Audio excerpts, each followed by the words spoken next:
वे कुछ कदम आगे बढ़े ही थे कि उन्होंने सुलोचना देवी को रोते हुए कहते सुना, मुझे क्षमा कर दो। तुम एक बार मेरा सर्वनाश कर चुके हो। अब जो थोड़ा बहुत शेष है उसे भी नष्ट मत करो। वह व्यक्ति दबे स्वर में बोला, तुम्हारी बेटी अब बड़े घर की बहू है, क्या वह मुझे 2000 रुपए भी नहीं दे सकती? पैसे मिलते ही मैं यहां से चला जाऊंगा। सुलोचना ने तुरंत सिर हिलाया, नहीं, तुम शराबी हो, दुष्चरित्र हो। आज 2000 लोगे, फिर किसी दिन वापस आओगे और फिर पैसे मांगोगे। मैं तुम्हें एक पैसा भी नहीं दूंगी। वह आदमी बोला, मैं शराब छोड़ दूंगा, कोई व्यापार करूंगा, फिर कभी तुमसे पैसे मांगने नहीं आऊंगा। लेकिन सुलोचना ने उसकी बात का उत्तर नहीं दिया। वे भूमि पर सिर झुकाकर हाथ जोड़कर विनती करने लगी, दया करो, पैसों के लिए मैं सरयू से कुछ नहीं कह सकती। दोनों को यह पता ही नहीं चला कि हरिदयाल कब उनके बिल्कुल निकट आकर खड़े हो गए थे, इसलिए अब तक सारी बातें खुले स्वर में हो रही थी। अचानक हरिदयाल को सामने देखकर दोनों चौंक उठे। हरिदयाल उस अपरिचित व्यक्ति के पास जाकर कठोर स्वर में बोले, तुम किसकी अनुमति से इस घर के भीतर आए हो? वह व्यक्ति पहले तो घबरा गया और चुपचाप खड़ा रहा। फिर जब उसे समझ में आया कि उसका यहां आना बिल्कुल उचित नहीं था, तो वह धीरे धीरे खिसकने लगा। लेकिन हरिदयाल ने तुरंत उसकी कलाई कसकर पकड़ ली। मैं पूछ रहा हूं, किसकी अनुमति से आए हो? अब भागने का कोई उपाय न देखकर उसने साहस बटोरकर कहा, मैं सुलोचना के पास आया हूं। उसके मुंह से शराब की तीखी गंध आ रही थी। उसके पूरे व्यक्तित्व पर दरिद्रता, पतन और अत्याचार की एक गहरी छाया दिखाई दे रही थी। हरिदयाल ने घृणा से मुंह सिकोड़ लिया और कठोर स्वर में फिर पूछा, लेकिन किसके आदेश से? वह व्यक्ति इस बार तनिक संभल गया। आदेश की क्या आवश्यकता है?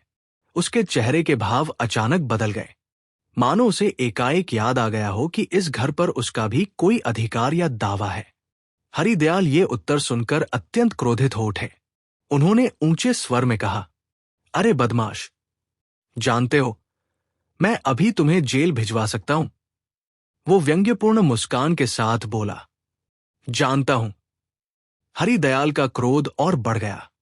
वे लगभग उसे मारने के लिए आगे बढ़े। जानता है, चल अभी पुलिस के हवाले करता हूं। लेकिन आश्चर्य की बात यह थी कि उस आदमी के चेहरे पर तनिक भी भय नहीं था, बल्कि ऐसा लग रहा था जैसे उसे पुलिस के पास जाने में कोई विशेष आपत्ति ही न हो। वो शांत स्वर में बोला, अभी ले चलोगे? हां, अभी। हरिदयाल ने उसे जोर से धक्का देते हुए कहा। वह व्यक्ति स्वयं को संभालकर स्थिर खड़ा हो गया। फिर गंभीर स्वर में बोला, ठाकुर, इतना क्रोध मत दिखाइए। पुलिस के पास ले जाइए या थाने, लेकिन जरा देर से ले जाइए, क्योंकि मैं चाहूं तो आपको काशी से निकलवा सकता हूं। जानते हैं, यह सुनकर हरिदयाल मानो आग बबूला हो उठे। दुष्ट, मुझे काशी से निकलवाएगा? मुझे यहां रहते हुए 40 वर्ष हो गए। उन्हें लगा वो व्यक्ति उन्हें किसी गुंडे का भय दिखा रहा है, लेकिन इतने वर्षों के काशीवास के बाद अब उन्हें ऐसे भय की कोई परवाह नहीं थी। क्रोध से कांपते हुए वे बोले, अरे, तू मुझे गुंडों की धमकी देता है? वो व्यक्ति धीरे से सिर हिलाकर बोला, नहीं ठाकुर, गुंडों की नहीं, आप मुझे पुलिस के पास ले चलिए, वहीं सब बातें खुलकर कह दूंगा। उस व्यक्ति के चेहरे की वो विचित्र मुस्कान देखकर हरिदयाल के मन में पहली बार एक अनजाना भय उत्पन्न हुआ। उन्होंने कुछ अस्थिर स्वर में पूछा, क्या कहोगे तुम? कौन सी बात प्रकट करोगे? वह व्यक्ति शांत भाव से बोला, ऐसी बात जिसे सुनकर आपको काशी छोड़कर भागने का भी अवसर नहीं मिलेगा। सारे लोग जान जाएंगे कि आप स्वयं जातिच्युत ब्राह्मण हैं। मैं जातिच्युत? हरिदयाल का चेहरा एकदम बदल गया। वह व्यक्ति आगे बोला, केवल आप ही नहीं, पिछले 3 वर्षों में जितने लोगों ने आप पर विश्वास करके आपके यहां भोजन किया है, उन सबकी जाति भी चली गई है। मैं सबको ये बात बता दूंगा। अब हरिदयाल सचमुच भयभीत हो उठे। उनके मन में भय का कारण पूरी तरह स्पष्ट भी नहीं हुआ था, पर उनके कठोर स्वर की तीक्ष्णता धीरे धीरे समाप्त हो गई। फिर भी उन्होंने संयत होने का प्रयास करते हुए पूछा, मैंने लोगों की जाति कैसे नष्ट कर दी? ये सिद्ध करने का भार भी मेरा ही है। उसका आत्मविश्वास देखकर हरिदयाल का हृदय कांप उठा। अब उनका स्वर पहले से कहीं अधिक नरम हो गया। बेटा, स्पष्ट करके कहो तो सही, बात क्या है? वह व्यक्ति हल्के से मुस्कुराया। ये बात अकेले सुनेंगे या 2-4 लोगों को भी बुलाएंगे? मेरा तो विचार है कि कुछ पड़ोसियों को भी बुला लीजिए। उनके सामने बात करना अधिक अच्छा रहेगा। हरिदयाल का चेहरा एकदम उतर गया। उन्होंने तुरंत उसका हाथ पकड़ लिया। नहीं नहीं, क्रोधित मत हो, मुझसे भूल हो गई। आओ, भीतर चलकर शांति से बात करें। दोनों एक कमरे में जाकर बैठ गए। कुछ क्षणों तक मौन छाया रहा। फिर हरिदयाल ने पूछा, अच्छा, अब बताओ। वह व्यक्ति बोला, सुलोचना, जिनके हाथ का बना भोजन आप स्वयं खाते हैं और दूसरों को भी खिलाते हैं, उन्हें आपने कहां पाया? यहीं। वे बड़ी दुखियारी स्त्री थी, इसलिए मैंने उन्हें आश्रय दे दिया। मैं ये नहीं पूछ रहा कि आपने उन्हें आश्रय क्यों दिया। मैं ये पूछ रहा हूं कि आपने कभी उनकी जाति और उनके अतीत की खोज की? ये सुनते ही हरिदयाल का मुख एकदम पीला पड़ गया। उन्होंने धीरे से कहा, वो ब्राह्मण कन्या है, विधवा है और शुद्ध आचरण वाली स्त्री है। उनके हाथ का भोजन करने में क्या दोष है? वह व्यक्ति तुरंत बोला, हां, यह सत्य है कि वह ब्राह्मण कन्या है और विधवा भी। लेकिन यदि कोई स्त्री अपना कुलधर्म छोड़कर घर से चली जाए, तो क्या उसे शुद्धाचारी कहा जा सकता है? क्या उसके हाथ का अन्न ग्रहण किया जा सकता है? हरिदयाल ने घबराकर जीभ काट ली। शिव, शिव, ऐसी स्त्री के हाथ का भोजन कैसे किया जा सकता है? वह व्यक्ति गंभीर स्वर में बोला, तो फिर यही हुआ है। 15-16 वर्ष पहले सुलोचना अपनी 3 वर्ष की बच्ची को लेकर घर से निकल गई थी और उन्हीं को आश्रय देकर आपने न केवल अपना बल्कि अनेक लोगों का सर्वनाश कर दिया है। प्रमाण? हरिदयाल के मुंह से कठिनाई से यह शब्द निकला। वह व्यक्ति मुस्कुराया। प्रमाण भी है, और उसके लिए आपको अधिक दूर जाने की आवश्यकता नहीं पड़ेगी। जिनके साथ वो घर छोड़कर गई थी, वे राखाल भट्टाचार्य आज भी जीवित हैं। हरिदयाल कुछ क्षण तक उस व्यक्ति के चेहरे को देखते रहे। अचानक उनके मन में एक विचित्र संदेह उत्पन्न हुआ। उन्होंने ध्यान से उसकी ओर देखते हुए पूछा, तुम क्या ब्राह्मण हो? वह व्यक्ति हंस पड़ा। उसने अपनी मैली चादर के भीतर से एक और भी अधिक पुराना और टूटा फूटा जनेऊ निकालकर दिखाया और बोला, नहीं नहीं, मैं तो ग्वाला हूं। हरिदयाल अनायास ही थोड़ा हटकर बैठ गए। फिर बोले, तुम्हें देखकर तो मुझे चमार समझने की भूल हुई थी। खैर, नमस्कार। लेकिन उस व्यक्ति को तनिक भी क्रोध नहीं आया। वो शांत स्वर में बोला, नमस्कार। आपका अनुमान पूरी तरह गलत भी नहीं है। मुझे चमार कहिए, मुसलमान कहिए, ईसाई कहिए, सब ठीक है। मैं अब जातिवर्ण नहीं मानता। मैं तो परमहंस हूं। हरिदयाल घृणा और क्रोध से भर उठे। तुम बड़े पापी और पतित मनुष्य हो। वो व्यक्ति हल्की मुस्कान के साथ बोला, लगता है मुझे ये बात याद दिलाने की आवश्यकता नहीं है, क्योंकि मुझ पर यह कृपा पहले भी बहुत से लोग कर चुके हैं। ये कहते समय उसके स्वर में एक अजीब सी कटुता और उपहास मिला हुआ था, और हरिदयाल के मन का भय अब धीरे धीरे और भी गहरा होने लगा। तभी वो व्यक्ति हल्की मुस्कान के साथ बोला, लोग मुझे बहुत कुछ कह चुके हैं। मैं क्या था और क्या बन गया हूं, ये मैं स्वयं भी जानता हूं। और हां, मैं ही राखाल दास हूं। ये सुनते ही हरिदयाल का चेहरा क्रोध से लाल हो उठा। बड़ी कठिनाई से अपने मन को संयत करके उन्होंने पूछा, अब क्या चाहते हो? सुलोचना को अपने साथ ले जाओगे? राखाल ने सिर हिलाया, अभी नहीं। उन्हें ले जाने से आपके खाने पीने की बड़ी असुविधा हो जाएगी। मैं इतना भी अधम नहीं हूं। प्राणों पर बनी होने के कारण हरिदयाल को ये कटु परिहास भी सहना पड़ा। उन्होंने स्वयं को संभाल कर पूछा, तो फिर क्या चाहते हो? इतने वर्षों बाद फिर क्यों आए हो? राखाल ने सीधे उत्तर दिया, मुझे रुपए चाहिए। इस समय बड़ी तंगी में हूं। 2000 रुपए मिल जाए तो चुपचाप यहां से चला जाऊंगा। 2000? हरिदयाल लगभग चौंक पड़े। तुम्हें इतनी बड़ी रकम कौन देगा? राखाल शांत स्वर में बोला, जिसे आवश्यकता होगी वही देगा। आप देंगे या फिर सुलोचना का दामाद देगा? सुना है वो बड़ा धनी आदमी है। उसकी निर्लज्जता देखकर हरिदयाल भीतर ही भीतर स्तब्ध रह गए, लेकिन साथ ही उन्होंने ये भी समझ लिया कि सामने बैठा ये व्यक्ति अत्यंत धूर्त और चालाक है। कुछ सोचकर वे बोले, बेटा, मैं एक गरीब ब्राह्मण हूं। इतनी बड़ी रकम तो मैंने कभी देखी तक नहीं। हां, यह सच है कि सुलोचना का दामाद शायद दे सकता है, लेकिन वो तुम्हें नहीं देगा।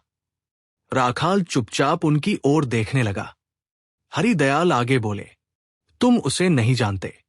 उसे डराकर 2000 रुपए लेना तो दूर, 2 पैसे भी नहीं ले पाओगे। तुम बुद्धिमान व्यक्ति हो, ये मैं समझ गया हूं, लेकिन वह तुमसे भी अधिक बुद्धिमान है। इसलिए कोई और उपाय सोचो। ये योजना सफल नहीं होगी। राखाल कुछ देर तक हरिदयाल के चेहरे की ओर देखता रहा। फिर वह धीरे से मुस्कुराया। ये चिंता मेरी है, प्रयत्न करके देख लेते हैं। हरिदयाल ने तुरंत उसकी बात काट दी। बस देववाणी को और अपवित्र मत करो। राखाल बिना विचलित हुए बोला, जैसी आपकी इच्छा, लेकिन अब मैं अधिक देर नहीं बैठ सकता।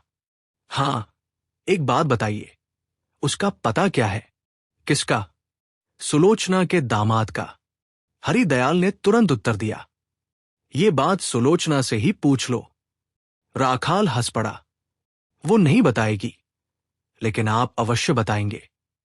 और यदि न बताऊं? राखाल शांत स्वर में बोला, निश्चित ही बताएंगे। मैं पहले ही कह चुका हूं कि यदि मेरी बात न मानी गई तो मैं क्या करूंगा। हरिदयाल का चेहरा सूख गया। धीमे स्वर में उन्होंने कहा, लेकिन मैंने तुम्हारा क्या बिगाड़ा है बेटा? आपने मेरा कुछ नहीं बिगाड़ा, राखाल ने उत्तर दिया। इसीलिए तो अभी तक शांति से बात कर रहा हूं।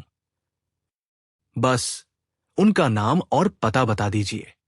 मैं जाकर अपने दामाद महाशय को भी 2-4 आशीर्वाद दे आऊंगा और अपनी बेटी को भी एक बार देख लूंगा। उसे देखे बहुत वर्ष बीत गए। ये सुनकर हरिदयाल सचमुच डर गए। फिर भी बाहर से साहस दिखाते हुए बोले, मैं तुम्हारी किसी प्रकार सहायता नहीं करूंगा। तुम्हें जो करना है करो। अनजाने में मुझसे एक पाप हो गया है, उसके लिए यदि प्रायश्चित करना पड़े तो कर लूंगा। अब मुझे किसी बात का भय नहीं। राखाल ने धीरे से उत्तर दिया, भय नहीं है? अच्छा, तब आज ही पंडों समाज में ये बात फैल जाएगी। उसके बाद मैं किसी न किसी तरह खोजकर सुलोचना के दामाद तक पहुंच जाऊंगा और वहां भी ये सब प्रकट कर दूंगा। ये कहकर वो उठ खड़ा हुआ। नमस्कार ठाकुर, अब मैं चलता हूं। लेकिन जब हरिदयाल ने देखा कि वो सचमुच जाने लगा है तो उनका धैर्य टूट गया। वे तुरंत उठे और उसका हाथ पकड़कर फिर से बैठाते हुए विनम्र स्वर में बोले, बेटा, अब मैं समझ गया हूं कि तुम इतनी आसानी से पीछा छोड़ने वाले नहीं हो। क्रोधित मत हो। मेरी एक बात सुनो। राखाल फिर बैठ गया। हरिदयाल धीरे धीरे बोले, फिलहाल इस विषय में कोई हलचल मत करो। 1 सप्ताह बाद फिर आना। तब तक मैं कुछ सोच विचार कर लूंगा। उसके बाद जो संभव होगा किया जाएगा। राखाल ने उनकी ओर गहरी दृष्टि से देखा। फिर बोला, लेकिन याद रखिएगा, उस दिन भी मुझे इसी तरह टाल देने से काम नहीं चलेगा। याद रखिएगा, उस दिन भी मुझे इसी तरह टाल देने से काम नहीं चलेगा। हरिदयाल ने उसकी ओर तीखी दृष्टि से देखते हुए पूछा, एक बात बताओ, क्या तुम सचमुच ब्राह्मण के पुत्र हो? जी हां। हरिदयाल ने एक लंबी सांस ली। आश्चर्य है। कुछ क्षण सोचकर वे फिर बोले, अच्छा, एक सप्ताह बाद आना, लेकिन तब तक किसी प्रकार का कोई हंगामा मत करना, समझे? जैसी आज्ञा। ये कहकर राखाल 2-4 कदम चला, फिर अचानक लौटकर खड़ा हो गया। हंसते हुए बोला, हाँ, एक बात और, 2 रुपए मिल जाते तो अच्छा होता।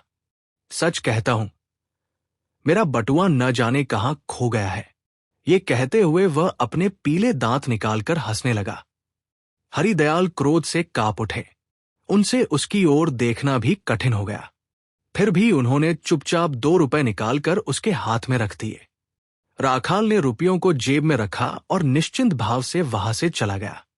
लेकिन उसके जाने के बाद भी हरिदयाल उसी स्थान पर स्तब्ध बैठे रहे। ऐसा प्रतीत हो रहा था मानो उनके पूरे शरीर में एक साथ हजारों बिच्छुओं ने डंक मार दिए हों। 7 लेकिन सुलोचना कहाँ गई? 3 दिन बीत गए। इन 3 दिनों में हरिदयाल ने न ठीक से भोजन किया, न सो पाए, न पूजा पाठ किया और न ही यात्रियों की खोज में निकले। वे पूरे काशी में सुलोचना को खोजते रहे, लेकिन उनका कहीं पता नहीं चला। अंत में थक हार कर वे घर लौटे और सिर पकड़कर बैठ गए। व्याकुल होकर उनके मुंह से निकला, विश्वेश्वर, ये कैसी विपत्ति है। एक अनाथ स्त्री पर दया करने चला था और अंत में न जाने कितना बड़ा पाप अपने सिर ले बैठा। गली के अंत में कैलाश खुड़ा का घर था। हरिदयाल वहां पहुंचे। बाहर कोई दिखाई नहीं दिया। उन्होंने पुकारा, खूड़ा, घर में हो? कोई उत्तर नहीं मिला।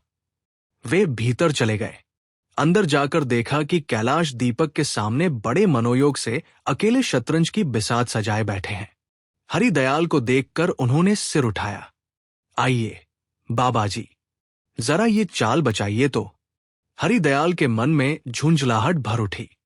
उन्होंने मन ही मन कहा, इधर मेरी जाति और मान सम्मान पर संकट टूट पड़ा है और इन्हें शतरंज की चाल की चिंता है। कैलाश के कानों तक उनकी बात आधी पहुंची, आधी नहीं। उन्होंने पूछा, क्या कहा बाबा जी? हरिदयाल ने कुछ झुंझलाकर कहा, मैं पूछ रहा था, उस दिन हमारे घर में जो झगड़ा हुआ था उसके बारे में कुछ सुना था? कौन सा झगड़ा? अरे वही, जिस दिन घर के भीतर इतना शोर शराबा हुआ था। कैलाश ने कुछ सोचकर उत्तर दिया, नहीं बाबा जी, ठीक से सुन नहीं पाया। शायद बातें बहुत धीरे धीरे हो रही थी। लेकिन उस दिन आपकी शतरंज की बाजी बड़ी अच्छी फंस गई थी। यह सुनकर हरिदयाल ने निराश होकर उनकी ओर देखा। ऐसे समय में भी कैलाश का मन केवल शतरंज में ही लगा हुआ था। उधर हरिदयाल के मन पर एक भयंकर संकट मंडरा रहा था और इधर कैलाश अब भी उसी खेल की चालों में उलझे हुए थे। कैलाश खुरो पहले तो हरिदयाल की बातों को गंभीरता से न ले सके, पर जब हरिदयाल बार बार उन्हें संसार, परलोक और जीवन की अनिश्चितता का स्मरण कराने लगे, तब वृद्ध कुछ शांत हो गए। कुछ देर चुप रहकर उन्होंने धीमे स्वर में कहा, कुछ नहीं बाबा जी, कुछ भी नहीं। जिस दिन कमला मुझे छोड़कर चली गई और जिस दिन मेरे कमल चरण ने मेरी आंखों के सामने अंतिम सांस ली, उसी दिन से भय और चिंता भी उनके साथ ही चली गई। ये कहते कहते वृद्ध की आंखें भर आईं। हरिदयाल भी कुछ क्षण मौन रह गए। उन्होंने कभी कैलाश को इस रूप में नहीं देखा था। सदैव हंसी मजाक और शतरंज में डूबे रहने वाले इस व्यक्ति के हृदय में इतना गहरा दुख छिपा है, ये आज स्पष्ट हुआ। कुछ देर बाद कैलाश ने स्वयं ही आंसू पोंछकर कहा, दुनिया में अब मेरा है ही कौन, दयाल। इसीलिए दिन काटने के लिए शतरंज की गोटियों में मन लगा रखा है, नहीं तो ये सुनसान जीवन कैसे कटता। हरिदयाल ने लंबी सांस ली। उनके अपने मन में भी तूफान उठ रहा था। सुलोचना के अचानक गायब हो जाने और राखाल की धमकियों ने उन्हें भीतर से विचलित कर दिया था।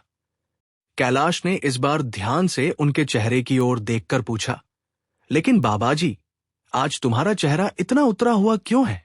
कोई बड़ी चिंता मालूम होती है। हरिदयाल पहले तो टालना चाहते थे, परंतु मन का बोझ अधिक देर छिपा न सके।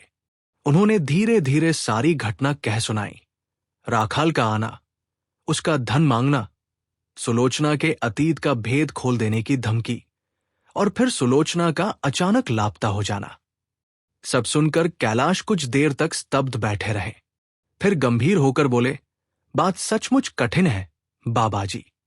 यदि ये समाचार बाहर फैल गया तो केवल तुम्हारी ही नहीं, और भी बहुतों की विपत्ति हो सकती है। हरिदयाल ने व्याकुल होकर कहा, इसी चिंता में तो प्राण सूख रहे हैं। खुरो, समझ में नहीं आता, क्या करूं? कमरे में फिर कुछ देर के लिए निस्तब्धता छा गई। बाहर संध्या का अंधकार धीरे धीरे गहराने लगा और दोनों वृद्ध अपने अपने विचारों में डूबे बैठे रहे। बाहर संध्या का अंधकार धीरे धीरे गहराने लगा था। अंततः हरिदयाल ने मौन भंग करते हुए कहा, रहने दो उन सब बातों को, अब मेरी बात सुनोगे? कैलाश खुरो ने सिर उठाकर कहा, कहो बाबाजी। तब हरिदयाल ने उस दिन की सारी घटना आरंभ से अंत तक एक एक करके कह सुनाई। राखाल का अचानक आना, उसका धन की मांग करना, सुलोचना के अतीत का भेद खोल देने की धमकी देना और फिर सुलोचना का अचानक लापता हो जाना। सब कुछ उन्होंने विस्तार से कह दिया। अंत में भारी स्वर में बोले, अब बताओ उपाय क्या है? सारी बात सुनते सुनते कैलाश के सदैव प्रसन्न रहने वाले चेहरे का रंग उड़ गया। अत्यंत व्यथित स्वर में उन्होंने कहा, ऐसा नहीं हो सकता हरिदयाल, सुलोचना सती साध्वी स्त्री थी। हरिदयाल ने गहरी सांस लेकर कहा, मैं भी यही समझता था, लेकिन स्त्री जाति के विषय में कुछ कहा नहीं जा सकता। कैलाश तुरंत बोल उठे, छी, ऐसी बात मुंह से मत निकालो। पाप और पुण्य मनुष्य के भीतर होते हैं, स्त्री पुरुष में उसका कोई भेद नहीं। बाबाजी, क्या तुम्हें अपनी माता की याद नहीं? क्या उनकी स्मृति भी तुम भूल गए? ये सुनकर हरिदयाल कुछ लज्जित हुए, किंतु भीतर ही भीतर खिन्न भी हो उठे। कुछ देर सिर झुकाए रहने के बाद बोले, लेकिन अब तो मेरी जाति जाने की नौबत आ गई है। कैलाश ने शांत स्वर में कहा, तो प्रायश्चित कर लो। क्या अनजाने में हुए पाप का भी प्रायश्चित नहीं होता? होता तो है, हरिदयाल बोले, पर यहां के लोग मुझे समाज से निकाल देंगे, एक घरा कर देंगे। कर दे तो क्या? इस बार हरिदयाल सचमुच क्रोधित हो उठे। कर दे तो क्या? ये कैसी बात कहते हो? खुरो, कुछ समझबूझ कर बोलो। कैलाश गंभीर होकर बोले, समझ कर ही कह रहा हूं। दयाल, तुम्हारी उम्र भी अब कम नहीं रही, 50 वर्ष से अधिक तो हो ही गए होंगे। जीवन भर तुम्हारी जाति बनी रही, यदि बचे हुए 2-4 वर्ष वो न भी रहे तो उसमें इतनी बड़ी हानि क्या है? हानि नहीं। हरिदयाल व्याकुल होकर बोले, जाति जाएगी, धर्म जाएगा। परलोक में क्या उत्तर दूंगा? कैलाश ने शांत स्वर में उत्तर दिया, यही उत्तर दोगे कि तुमने एक अनाथ स्त्री को आश्रय दिया था। हरिदयाल चुप हो गए। ये तर्क उनके मन को पूरी तरह स्वीकार नहीं हुआ। कुछ देर बाद उन्होंने संकोच से पूछा, तो क्या सुलोचना के दामाद का पता उसे नहीं बताना चाहिए?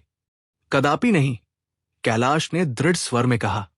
एक दुष्ट शराबी आदमी तुम्हें डराकर तुमसे धन ऐंठना चाहता है, फिर किसी भले आदमी से भी धन वसूलना चाहता है, और तुम उसकी सहायता करोगे।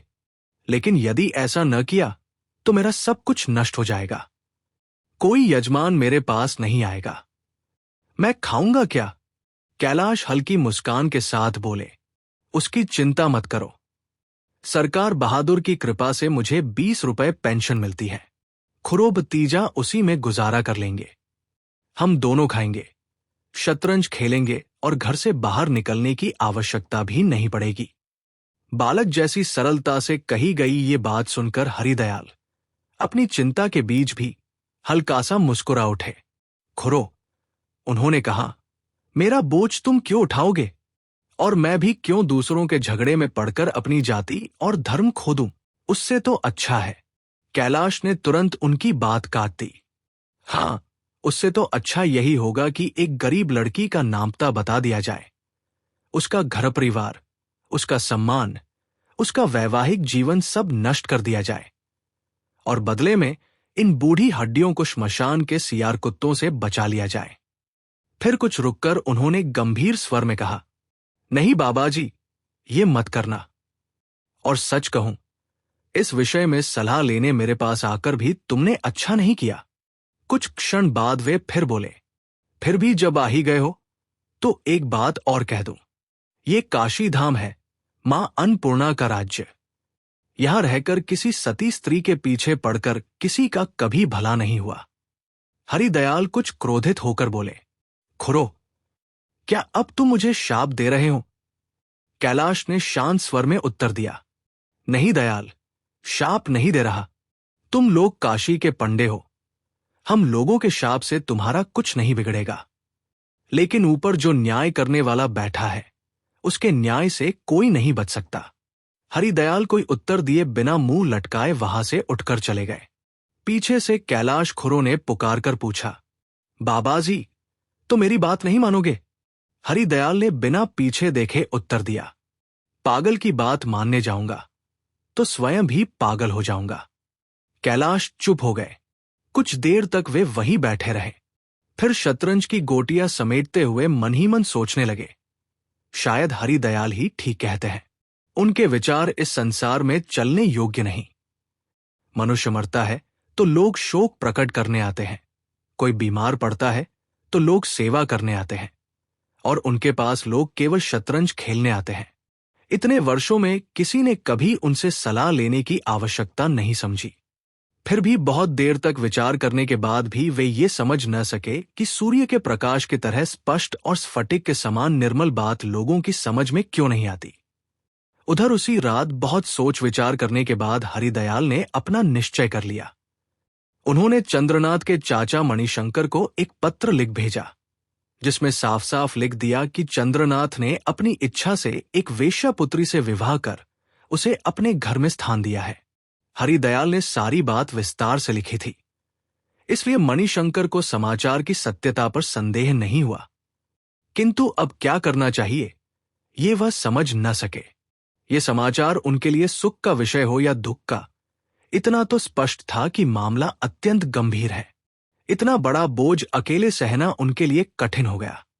आता अवसर पाकर उन्होंने अपनी पत्नी को भी मोटे तौर पर सारी बात बता दी और कहा, यदि मुझसे सलाह ली गई होती तो क्या ये सब होने देता? इतनी बड़ी धोखाधड़ी कभी न होने देता। पर अभी इस बात को किसी से कहना मत, पहले अच्छी तरह विचार कर लेना चाहिए।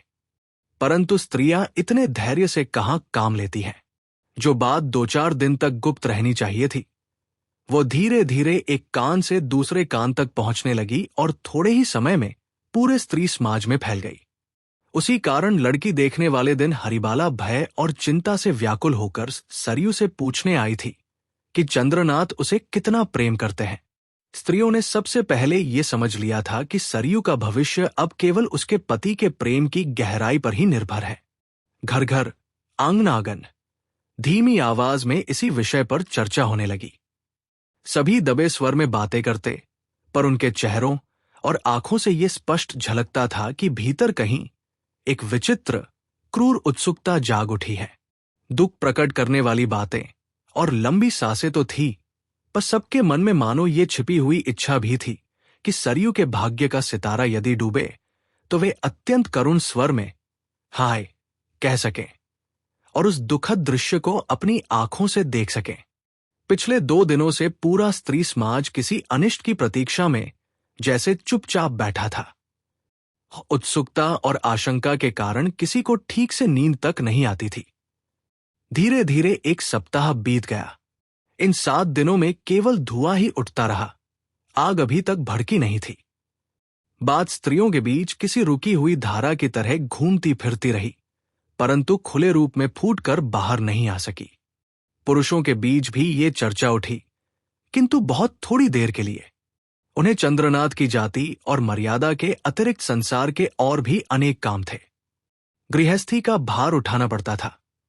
वे घंटों बैठकर किसी एक विषय पर विचार करने का अवकाश नहीं पाते थे, इसलिए किसी निष्कर्ष पर पहुंचने से पहले ही सभा भंग हो जाती। फिर यदि मामला छोटा होता या चंद्रनाथ निर्धन होता तो शायद किसी न किसी प्रकार उसका निर्णय भी कर लिया जाता, पर यहां स्थिति भिन्न थी। चंद्रनाथ प्रतिष्ठित और संपन्न व्यक्ति था, इसलिए कोई भी खुलकर उसके विरुद्ध खड़े होने का साहस न कर सका। यदि कोई ऐसा कर सकता था तो वह मणिशंकर थे, किंतु उन्होंने भी अभी तक खुलकर कुछ नहीं कहा। अंततः मोहल्ले की वृद्ध विधवाओं और गृहिणियों ने स्वयं ही कर्तव्य अपने हाथ में लिया। बड़ी करुणा और धर्म रक्षा की भावना के साथ वे ब्रजकिशोर और हरकाली को ये सूचना देने पहुंची कि अब इसमें कोई संदेह नहीं रह गया है कि सरयू की माता काशी में रहने वाली एक पतिता स्त्री थी। अतः उसकी पुत्री के हाथ का जल और अन्न ग्रहण करने से उन दोनों पति पत्नी की जाति और धर्म दोनों नष्ट हो चुके हैं। पहले तो हरकाली स्तब्ध होकर उनका मुंह देखती रही, फिर धीरे से बोली, क्या हुआ है? रामई की वृद्ध माता ने लंबी सांस लेकर कहा, और क्या होगा बड़ी बहू, जो होना था वही हुआ, सर्वनाश हो गया। इसके बाद उन्होंने पूरी कथा आरंभ से अंत तक फिर एक बार सुना दी। बीच बीच में जहां उनसे कोई बात छूट जाती वहां दूसरी स्त्रियां उसे जोड़ देती। इस प्रकार हरकाली को विश्वास हो गया कि कोई न कोई बड़ी विपत्ति सचमुच आ खड़ी हुई है, लेकिन ये विपत्ति कितनी उनकी अपनी है और कितनी किसी दूसरे की, ये समझने के लिए वो चुपचाप उठीं और अपने कमरे में जाकर द्वार बंद कर लिया। जो स्त्रियां उनका भला करने आई थी वे स्वयं समझ नहीं पा रही थी कि उन्होंने अच्छा किया है या बुरा। अतः वे भी धीरे धीरे चिंतित और विमर्श मुख लेकर वहां से चली गई। अपने कमरे में अकेली बैठकर हरकाली के मन में एक दूसरी ही चिंता उठी। क्या ये शुभ समाचार अंत तक टिकेगा? यदि बात झूठ निकली तो कोई उपाय नहीं, लेकिन यदि भाग्य वास्तव में उन पर प्रसन्न हुआ हो, यदि भगवान ने इतने दिनों बाद सचमुच उनकी ओर देखा हो, तो उनकी भांजी अभी भी अविवाहित है, अभी भी किसी और के घर नहीं गई। यही समय है, जो करना है अभी करना होगा। ये सोचकर उनके मन में एक नया संकल्प जाग उठा। अब अंत तक प्रयत्न करना ही होगा। कुछ देर बाद उन्होंने अपना चेहरा उदास बनाया और वहां पहुंची जहां चंद्रनाथ बैठा पढ़ लिख रहा था। हरकाली के चेहरे का विचित्र भाव देखकर चंद्रनाथ चिंतित हो उठा। उसने पूछा, क्या हुआ मामी? हरकाली ने सिर पीटते हुए लगभग रोते रोते कहा, बाबा चंद्रनाथ, क्या गरीबों को इतनी शांति भी नहीं मिल सकती? चंद्रनाथ बिल्कुल हतप्रभ रह गया। उसने ऐसा क्या कर दिया वो कुछ समझ ही न सका। हरकाली फिर बोली, अब और क्या बाकी रह गया? एक मुट्ठी भोजन के कारण हमारी जाति गई, धर्म गया। बेटा, यदि हमारे खाने पहनने का कुछ ठिकाना होता तो क्या तुम इस तरह हमारा सर्वनाश कर सकते थे? चंद्रनाथ कुछ क्षण चुप बैठा रहा, फिर शांत स्वर में बोला, लेकिन हुआ क्या है? होरकाली ने आंचल से झूठे आंसू पोंछते हुए कहा, इस अभागी किस्मत में जो लिखा था वही हुआ। मेरे सोने जैसे बेटे, तुम्हें उन डायनों ने बहला फुसलाकर ये अनर्थ करा दिया। चंद्रनाथ व्याकुल होकर बोला, मामी, मैं आपके पैरों पड़ता हूं, साफ साफ कहिए, अब और क्या कहूं? अपने खुड़ो चाचा से पूछ लो। अब चंद्रनाथ सचमुच झुंझला उठा। उसने कहा, अगर उन्हीं से पूछना है तो आप ये सब क्यों कर रही हैं? होरकाली फिर रोने लगी, हमारा सर्वनाश हो गया है बेटा, इसलिए ऐसा कर रही हूं। चंद्रनाथ अपने मामा मामी का बहुत आदर करता था, लेकिन इस तरह की घुमावदार बातों से वह परेशान हो उठा। उसने कुछ कठोर स्वर में कहा, अगर सचमुच कोई सर्वनाश हुआ है तो कम से कम ये तो बताइए कि हुआ क्या है। इस पर होरकाली ने चंद्रनाथ की स्वर्गवासी मां का नाम लेकर ऊंचे स्वर में विलाप करना शुरू कर दिया। अरे बहन, तुम हमें बुलाकर लाई थी और आज तुम्हारा बेटा ही हमें घर से निकाल देना चाहता है। चंद्रनाथ घबरा गया। उसने मामी का हाथ पकड़कर कहा, मामी, बिना बताए मैं कैसे समझूं? आप बार बार सर्वनाश की बात कह रही हैं, लेकिन अब तक एक बात भी साफ नहीं बताई। होरकाली ने फिर आंसू पोंछते हुए कहा, क्या तुम्हें सचमुच कुछ नहीं मालूम? नहीं, काशी से तुम्हारे पंडे ने तुम्हारे चाचा को चिट्ठी लिखी है। क्या लिखा है? होरकाली ने धीरे धीरे कहा कि काशी में तुम्हें अकेला पाकर कुछ औरतों ने तुम्हारा विवाह एक वेश्या की बेटी से करा दिया। चंद्रनाथ की आंखें विस्मय से फैल गई। उसने पूछा, किसका? होरकाली ने सिर पीटते हुए कहा, तुम्हारा। चंद्रनाथ थोड़ा और पास आकर शांत स्वर में बोला, तुम कहना क्या चाहती हो? मेरा विवाह? हां, तो क्या तुम कहना चाहती हो कि विवाह से पहले सरयू वेश्यावृत्ति करती थी? मामी, जब मैं उसे घर लाया था तब वो केवल 10 वर्ष की बच्ची थी। ये बात क्या तुम्हें याद नहीं? होरकाली कुछ घबरा गई। बोली, वो तो मैं नहीं जानती, लेकिन उसकी मां की काशी में बहुत बदनामी है। तो बात यह है कि सरयू नहीं, उसकी मां के बारे में ये कहा जा रहा है। बेटा, दोनों बातें एक ही हैं। मामी, चंद्रनाथ अचानक कठोर स्वर में बोल उठा, आप कैसी बातें कर रही हैं? क्या आप पागल हो गई हैं? होरकाली फिर रोने लगी। पागल होने की ही बात है बेटा। हमारा धर्म नष्ट हो गया, जाति चली गई। हमारा प्रायश्चित करा दो, फिर हम जहां आंख जाएगी चले जाएंगे। इससे तो भिक्षा मांगकर खाना अच्छा है। क्रोध में चंद्रनाथ के मुंह से निकल गया, तो वही कीजिए। तो हम चले जाए? चंद्रनाथ ने मुंह फेर लिया। जाइए। ये सुनते ही होरकाली फिर सिर पीटकर रोने लगी। हाय मेरे भाग्य, आखिर यही दिन देखना बाकी रह गया था। चंद्रनाथ ने गहरी सांस ली, फिर उनकी ओर देखकर गंभीर स्वर में कहा, मामी, आप अब भी साफ साफ कुछ नहीं बता रही हैं। सब तो बता दिया। नहीं, कुछ भी नहीं बताया। वो चिट्ठी कहाँ है? होरकाली ने धीमे स्वर में उत्तर दिया, तुम्हारे काका के पास है। और उसमें क्या लिखा है? जो कुछ कहना था मैं तो कह चुकी। ये सुनकर चंद्रनाथ धीरे धीरे लौटकर एक चौकी पर बैठ गया। गहरी लज्जा और घृणा से उसका पूरा शरीर कांप उठा। ऐसा लगा मानो पैरों से लेकर सिर तक एक सिहरन दौड़ गई हो। उसका चेहरा पीला पड़ गया और उसके होठों से केवल एक शब्द निकला, छी।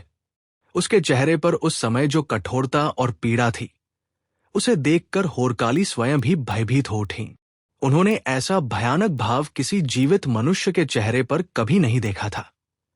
वे चुपचाप वहां से उठकर चली गई। कुछ देर तक चंद्रनाथ उसी प्रकार निःशब्द बैठा रहा।